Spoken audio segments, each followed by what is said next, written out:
Thank you. Thank you, Steph. You hear me? Perfectly.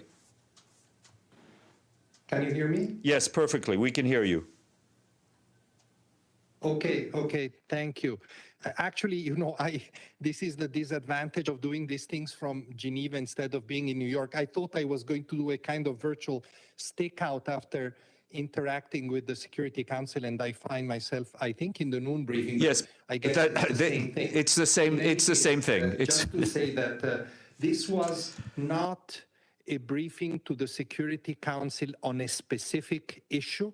This is a yearly briefing that is part actually of the rules of procedure of the Security Council to interact with the High Commissioner for Refugees, and which we have resumed a few years back. So it was an opportunity under the presidency of Niger, a country that is actually quite at the center of these themes of displacement and forced displacement and migration. It was an opportunity to interact about general things and some specific geographical issue. My message, as you can imagine, was to remind the Security Council that in the absence of political solutions to conflict, and those political solutions seems to be more and more scarce and far apart as we progress. And of course, the Security Council is well placed to know about that. In the absence of those solutions, the consequences on people continue to become more and more serious. We have now, as everybody knows, about 84 million between refugees and displaced that my organization and other organizations, of course, deal with. I underscore that in this context, of course, providing support to humanitarian action, providing space, safety, and access to humanitarian actors was all the more important. And in this context, and given the fact that increasingly we work in situations that are highly politicized, more and more we have to deal with authorities that are defined de facto because do not enjoy international recognition. In this context, it was important to maintain, to depoliticize humanitarian work. I am often reminded by states or warned by states that we should not politicize action, meaning UNHCR should not politicize. I keep reminding states that if anybody politicizes humanitarian action, it is states and not the United Nations as an institution, not UNHCR for sure. And I think that in too many situations where we find ourselves, we are being accused, like in Ethiopia, for example, by all sides to take the other sides. This is not healthy, this is not safe for our people, this is not conducive to effective humanitarian action. There is also a growing context, and I share this very frankly with the Security Council, in this paralysis of political solutions. We operate in context in which there is more burden, expectation that humanitarian actors can solve problems, when in reality, the space is reduced even for us to save lives. So this is really a contradiction that I think everybody should be aware of. So I try to highlight those challenges. There was quite a lot of discussion on the drivers of displacement, on the role that climate change plays in this respect, on the impact that the pandemic has had on populations on the move, on the increasing number of internally displaced people, but also some good proposal made by the Secretary General's high-level panel, which together with the Secretary General, we are moving on. And there was focus, as you can imagine, on some of the largest situations, on Afghanistan in particular, on Ethiopia, on Syria, and on a few others. I can answer questions if there is any question in respect of these, but this was the gist of the briefing to the Council that I have just finished giving. Thank you, Steph. Back. Thank you, Filippo. Edie? Thank you very much, Mr. Grandi. Edith Lederer from the Associated Press. On behalf of the United Nations Correspondents Association, welcome and thank you for doing this briefing. My question is, things appear to have gotten quite a bit worse in 2021. What are your thoughts as we're about to enter 2022? Do you see any glimmers of hope for refugees and displaced people? Or do you think that we're going to see more displacement either across borders or internally? And do you expect Afghanistan, Ethiopia, Syria, any other places to remain at the top of the list of concerns? I see glimmers of hopes everywhere. If certain things are done, I wouldn't be doing my job if I didn't think so. The question is, will these things be done? Will states cooperate more to try and solve these issues? Will more resources be put in responses?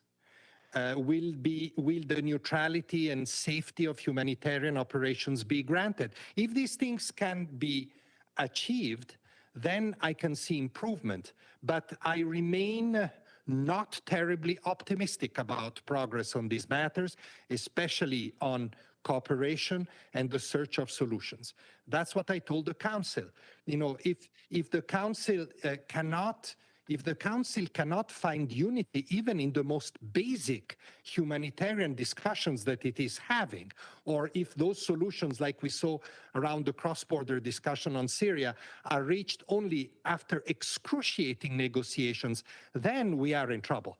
Then we cannot really aim at moving forward. So yes, I think the prospects, unfortunately, are rather grim in terms of the size of the problem and the complexity of the causes. You know, I'm just back. In fact, I was supposed to come to New York, and then because of this Omicron variant, things became more complicated. I had to return to Geneva. Otherwise, I would be there with you. But I'm just back from a tour of Mexico and north of Central America, where I could see the incredible complexity of the causes of displacement. You have conflict, you have human rights abuses, you have violence by criminal gangs, and inadequate responses by states. You have poverty inequality, and you have climate change, the hurricanes that we have seen in Central America in the last few months. So you combine all this, like in Central America, like in the Sahel, like in other countries, and you see that the net result of all this intersection of causes is increasingly complicated forced displacement. So what I told the Council in particular is at least focus on one of these causes, which is conflict, often linked to the others. Because if we can unblock some of those political processes and progress towards stability, then perhaps we can unblock this vicious circle that brings from one cause to the other and impacts on people in increasingly difficult and hard ways. Thank you. Pam Falk? Thank you, Commissioner. It's Pamela Falk. I really appreciate the briefing from CBS News. My question is what you just referred to, the Central America migration issues. There's a bottleneck, needless to say, and I don't expect you to comment on U.S. policy, but the Remain in Mexico has pushed a lot of migrants back from the U.S. border who are coming in not only from Central America, but from the Middle East. What is your recommendation on what to do about that Remain in Mexico versus aid refugees? Thank you so much. Well, actually, I can comment on U.S. migration policies, and I have commented publicly many times before. When President Biden took office almost a year ago, he made a very important statement that I think it was in his second in office when he said that he wanted the United States to have a humane and efficient asylum and migration policy. And I still welcome that statement, and I know that the administration is making efforts in that respect. In a political environment, it is very difficult for that discussion to take place. That, for that policy, for those policies to shift in the direction that he wishes them to shift will require years of complex effort and huge investment of resources. And I really hope that the administration can move in that direction. Meanwhile, of course, the challenges are huge. The migratory pressure on the southern border is very high. We're doing our best, even at a very practical level, to help the administration respond in the correct way. And this is why we're now deployed as UNHCR also along the southern border. I crossed actually the Tijuana-San Diego border myself a few days ago to look myself at the situation there. And I have to say, policies policies like return to Mexico that were inherited by this administration, and policies that were enforced during the pandemic, like Title 42, these are policies with which we do not agree, because we believe that they prevent people that have legitimate claims to protection from having access to those access procedures. We understand the exceptionality of the situation, and we are discussing with the administration's ways to get around those policies and to restore more legitimacy in the response. Meanwhile, and I close here, what is extremely important is not to focus only on the US-Mexico border, but to look also at the whole chain of these migration movements or refugee movements. We need to look at the root causes. This is much debated, but also the most difficult part. My appeal during my trip has been all these different initiatives that are proliferating in the region to address root causes need much better coordination. Much better coordination, because otherwise we risk dispersing efforts and resources. And they need also practical implementation on the ground. I heard leaders from the region say we welcome those efforts to address root causes, but they need to yield concrete results quite quickly if we want them to be effective. And then we need, finally, to strengthen also countries that are transit. Sometimes countries are both, countries of transit and destination, like Guatemala or Mexico, for example. But we need to help all those countries manage those flows, the segment of those flows that are on their territory. In Mexico, for example, we see an increasing number of people, and this was mentioned also in the briefing of the Security Council by the Ambassador of Mexico, of people that are seeking asylum in Mexico. And that's why we have invested a lot, with the help of the US as well, in strengthening Mexico's capacity to absorb these people. And I've seen quite remarkable projects in this respect in central Mexico. Of course, they need to be scaled up to become more significant, but there are initiatives there's not one response to all this. As always, there's multiplicity of responses, and all of them need attention and resources. Margaret Bashir. Margaret. Hi, thank you, Mr. Grandi. Mr. Grandi, you mentioned in the Council there's been an uptick in the number of Afghans trying to leave in recent weeks. Could you just give us an idea of those numbers? Do you have numbers on that? Very difficult question, Margaret, because the reality is that it's very difficult. You see, what is happening at the moment is, in terms of Afghan displacement, is quite complex, in fact. First of all, let me start. Inside the country, we estimate that there's about 3.5 million people that are displaced. Please remember, these are people that were displaced before the 15th of August, due to the conflict between the Taliban and the Republic. When that conflict ended with the Taliban takeover, that displacement did not increase. In fact, we've seen a slight decrease of displacement. We estimate that it's not slight, about 150,000 people have returned to their homes because objectively the situation has become more secure in many of their home places. So in fact, we are investing in trying to make those returns sustainable and to stabilize the situation inside Afghanistan. Then we've seen movement towards the borders. It is very difficult to distinguish regular movement. Remember, people can cross borders, and increasingly, the categories that could openly, legally cross borders before the 15th of August can again do that. So there's quite a movement that is linked to business, family reunion, that is not really a refugee movement, is maybe more migratory in nature. There's part of it that is illegal and has always existed with Iran.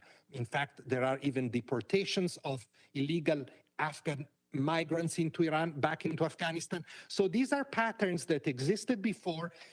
We have observed a slight increase in numbers. And certainly we are aware also that there are certain groups that may feel particularly at risk in Afghanistan today.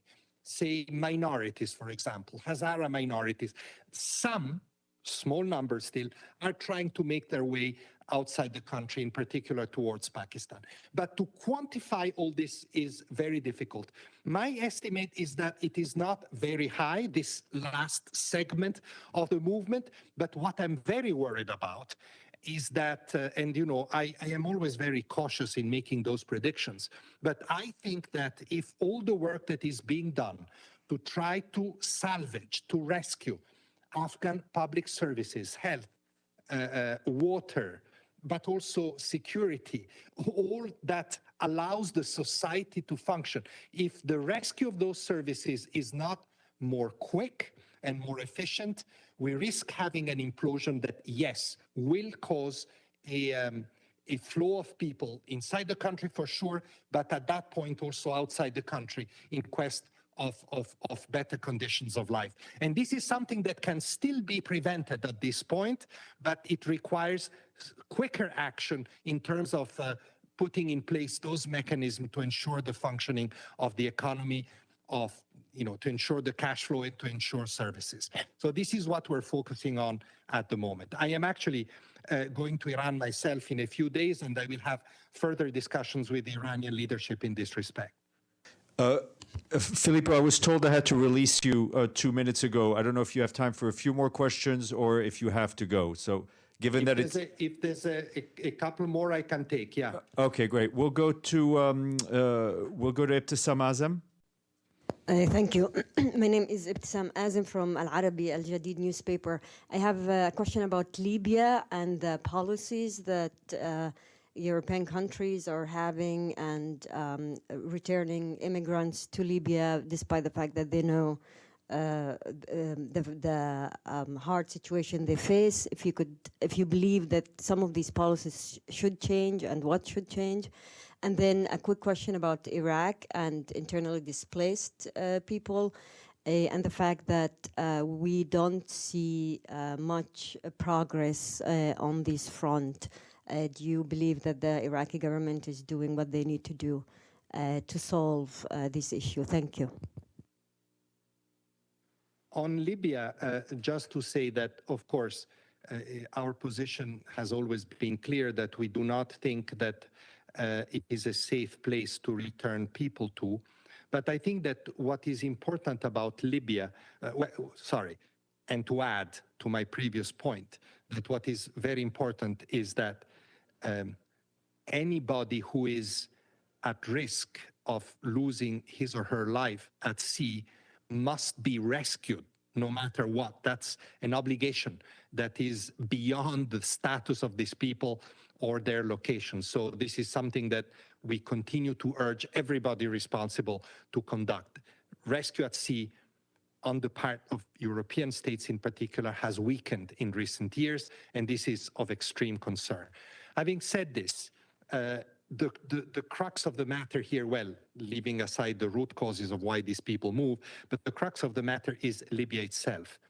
IOM and UNHCR have been working now for a few years with the Libyan authorities, with the help of many stakeholders, to try and improve the situation of refugees and migrants in the country by doing several things, trying to extract them progressively from detention centers, trying to give alternative livelihoods and support to people outside detention center, and in some cases helping people get out of the country through regular pathways. IOM repatriates migrants that decide to go voluntarily back to their country. This, tens of thousands have benefited from that program.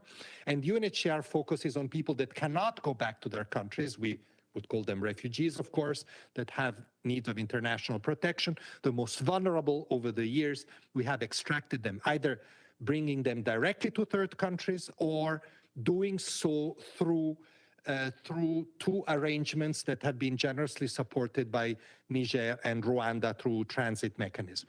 Now, the problem of all this that we put in place quite laboriously over the years is that it is subjected to security in Libya and to the volatility of the political situation. So in recent weeks, for example, it has been very difficult for us to work because we are at the mercy of a very, very fragmented and volatile environment.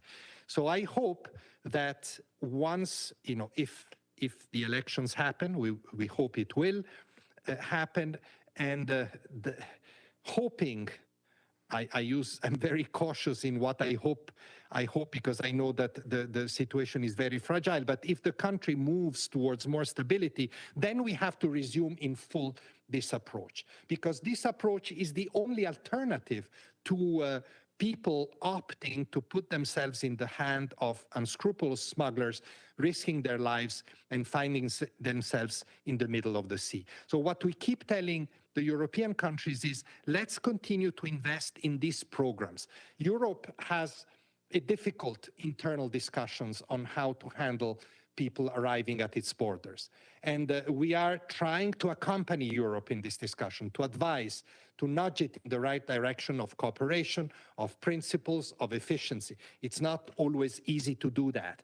Europe has a strong focus on control, sometimes perhaps too strong at the expense of other things that need to be invested in inside and outside Europe to really address more effectively the migratory pressure. Thank you. And on Iraq, sorry. Or Steph. On Iraq? Sorry, Iraq. Yeah. Well, look, if you look in the not in the very short term, but if you look at what's happened in the past few years, I remember I visited Iraq in 2016. That was the day when the offensive against Daesh started. If you look at that longer horizon, much progress has occurred, with a lot of the millions of displaced people having been able to return to their homes. I think that the people that are still displaced are the more complex cases, which require, in order to be resolved, more in-depth work in the communities to avoid, for example, retaliation, promote acceptance, social cohesion. This is more difficult work. And this is where we have been encouraging the last Iraqi governments, including this one, to invest more so that we can bring to a close this complicated issue of internal displacement. And we hope that going forward, this will now take some dynamism and energy again. Stefano?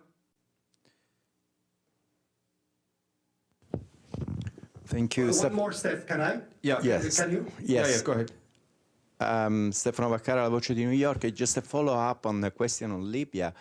If you can, less diplomatic way, but if you can give your opinion on how in 2021 the European behavior, I mean, I understand that what you're trying to say is that you're trying to accompany, to advise them, but compared to the years before, is it getting better, or they still, not talking only about Libya, but in general, do you see really serious concrete progress or not? And then also your opinion on, here in this room, the ambassador of Niger told us that the election in Libya actually are counterproductive. Practically say that he expects the situation can get worse because the country is not ready for this election. So are you, what do you think about this? And what, are you preparing your organization for what can happen after this election if things goes wrong?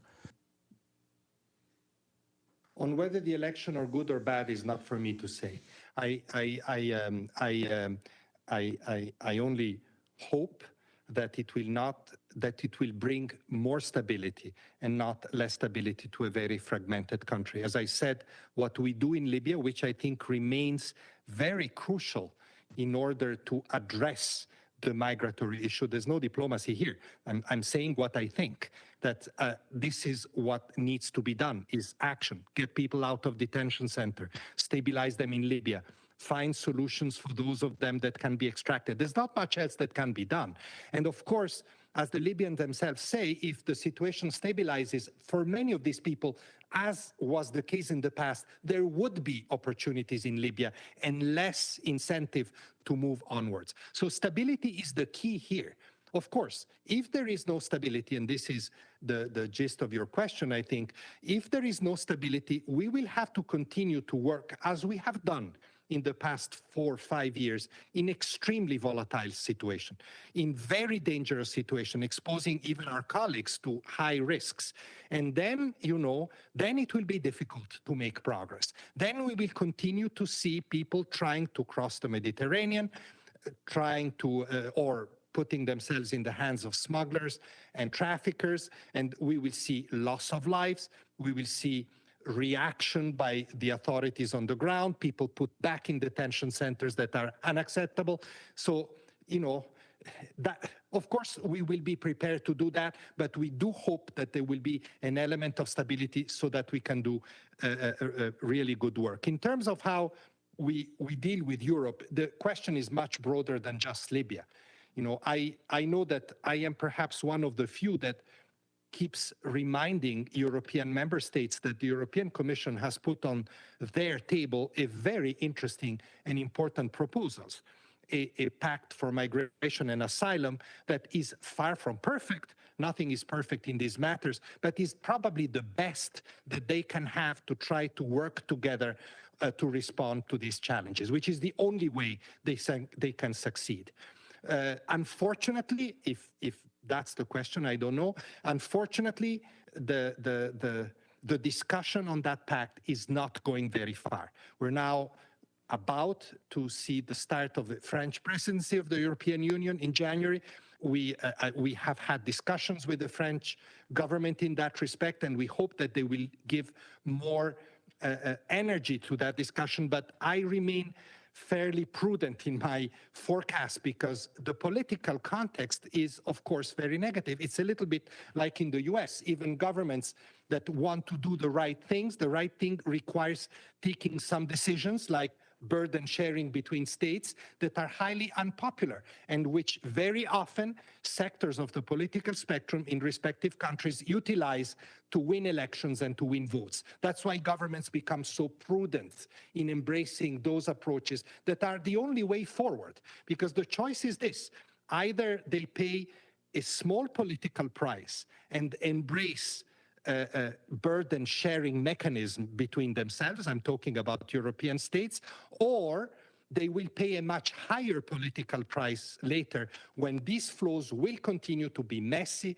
will continue to be complicated and put pressure at their borders. So I think that it is really a choice between now and then, and I hope that at least in some member states, the choices will be strategically wise. Filippo, I know we have to let you go, but now you've discovered how easy it is to come and talk to us here in New York. So I know more people had more questions, but I know we've abused your time. So thank you very much, and we hope to see you soon in person or virtually. Take care. Thank you. All right. Apologies. I know a number of you had more questions, but we had to let him go. Any other questions on anything? Excellent. I'm leaving.